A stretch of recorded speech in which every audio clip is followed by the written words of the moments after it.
ሰላም ጤና ይስጥልኝ የቻናሌ ቤተሰቦች ዛሬ እጅግ በጣም የሚያስገርምና ብዙዎቻችሁ በጠይቃችሁኝ ርዕስ መጥቻለሁ ማለት ነው። እንዴት ቅንድባችንን በተፈጥሯዊ መንገድ በአጭር ጊዜ እንዲሁም ደግሞ ያለምንም የጎንዮሽ ጉዳት ማሳደግ እንችላለን የሚለውን ጥያቄ እንግዲህ ዛሬ ሳይንሳዊና በተግባርም ደግሞ ምላሽ ይዤላችሁ ቀርብ ያለሁኝ ማለት ነው። ብዙዎቻችን እንግዲህ ውድ የሆኑ ክሬሞችንና ኬሚካሎችን እንጠቀማለን፣ ነገር ግን ውጤቱ ዘላቂ ሳይሆን ይቀራል ማለት ነው። ዛሬ ግን በኩሽናችን ውስጥ የሚገኘው ቅርንፉድ ለቅንድብ እድገት ያለው አስገራሚ ሚስጥር እናያለን ማለት ነው። ዛሬ ለየት የሚያደርገው እንግዲህ ዝም ብለን ተቀቡት ማለት ብቻ ሳይሆን በውስጡ የያዛቸውን ንጥረ ነገሮች በሳይንሳዊ ትንታኔና 3 አይነት አዘገጃጀት ዘዴዎችን እንግዲህ ደረጃ በደረጃ እነግራችኋለሁኝ። እስከ ቪዲዮ ፍጻሜ አብራችሁኝ ቆዩ። ቅርንፉድ ለምን ለፀጉርና ለቅንድብ እድገት ይመከራል? ሳይንሱ ምን ይላል? መጀመሪያ እንግዲህ ቅርንፉድ ዩጂኖል የተባለ ንቁ ንጥረ ነገር ይዟል። ይህ ንጥረ ነገር በቆዳችን ስር ያለውን የደም ዝውውር እንዲነቃቃ ያደርጋል ማለት ነው። የደም ዝውውር ሲጨምር ደግሞ ለቅንድባችን ስር ወይንም ደግሞ ለፀጉር ሴሎች ማለት ነው ሄር ፎሊክልስ በቂ ኦክሲጅንና ምግብን ያደርሳል። ይህ እንግዲህ የፀጉር እድገትን ያፋጥናል።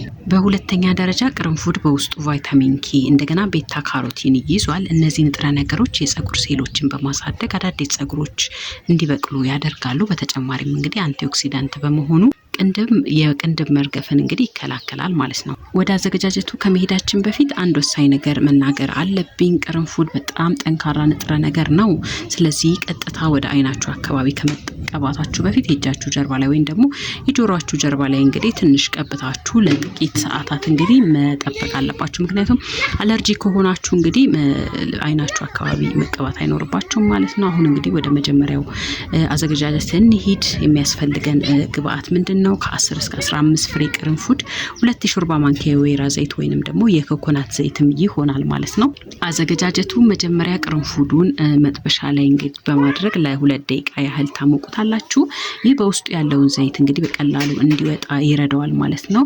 በመቀጠል ቅርንፉዱን በደንብ አድቅቃችሁ ትፈጩታላችሁ። ከዛ ዘይቱንና ቅርንፉዱን በንጹህ እቃ አደባልቃችሁ ለ24 ሰዓት ማስቀመጥ ይኖርባችኋል። ከ24 ሰዓት በኋላ መቀባት ትችላላችሁ ማለት ነው። በየቀኑ ማታ ማታ ቅንድባችሁን እየተቀባችሁ ለ3 ደቂቃ ማሳጅ ማድረግ በክብ ማሳጅ ማድረግ ይኖርባችኋል። ሁለተኛው ዘዴ የቅርንፉድ ቶነር ወይንም ውሃ ነው።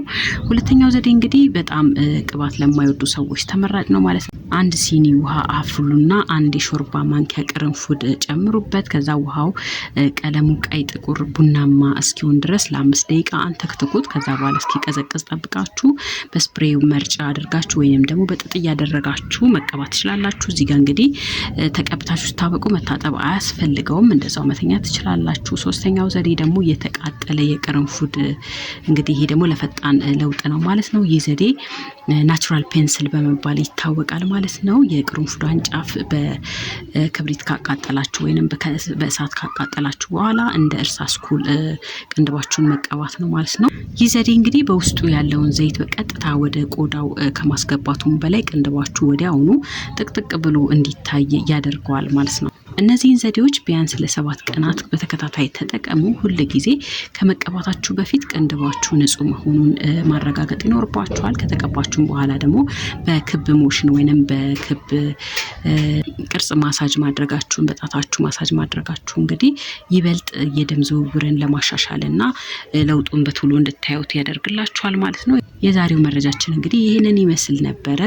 የተፈጥሮ ስጦታ የሆነውን እንግዲህ ቅርንፉድን በመጠቀም ማራኪ ጥቅጥቅ ያለና የሚያምር ቅንድብ ሊኖራችሁ ይችላል ማለት ነው። ሞክራችሁት ያገኛችሁትን ለውጥ ደግሞ ኮሜንት ላይ ጻፉልኝ። ቪዲዮውን ጠቃሚ ሆኖ ካገኛችሁት ላይክ ማድረጋችሁን እንዳትረሱ። ለቻናሉ አዲስ ከሆናችሁ ደግሞ ስለ ጤና ስለ ውበት ትምህርቶችን ስለምታገኙ ሰብስክራይብ በማድረግ ቤተሰብ ሁኑ። በሚቀጥለው ቪዲዮ እስካገኛችሁ ቸር ሰንብቱ።